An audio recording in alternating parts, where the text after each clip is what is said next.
মোর বেটা ঢাকাতে আসবে সময় ড্রাগন ফল আনছে, তো এই ড্রাগন ফলের বলে পরাটা খাবে। আজ 2-3 দিন হলো কাছে মা না পরাটা বানাস তো, আজ জানা সময় পানো তো এই পরাটা বানার জন্য আসলো। আমরা দেখি আমরা কিন্তু বাপকে অনেক বেশি ভালোবাসি, কিন্তু বাপের কাছে কোনো দিন কোনো আবদার করিনি, যে আবদার ওই মায়ের কাছেই করি। ওই জন্য ভাবনো যে ছেলেরা তো সবসময় মায়ের কাছেই খাবার চায়, ভালো মন্দ। তাই এখন আসলে এই ড্রাগন ফলের পরাটা ভাজবে। তো আপনারা ভিডিওটা শুরুতে শেষ পর্যন্ত দেখবেন আমি কি কি করি। বিসমিল্লাহ।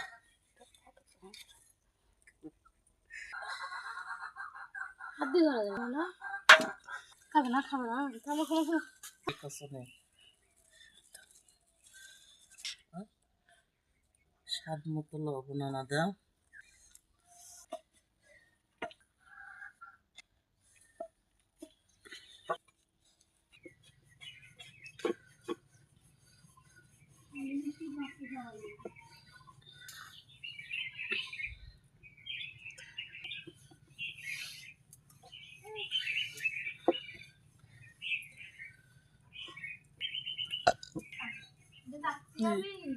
এই ফেসবুক আমাদের কত কি শিখালো গো, কত রান্নার আইটেম, কত কিছু। তাসে অবশ্য ভালোই হয়েছে, সব কিছু শিখে গেল।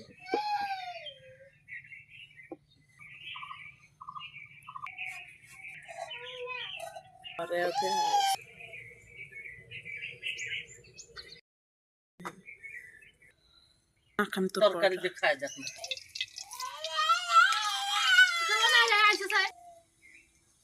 পরোটা হয়েছে, পরোটা খা।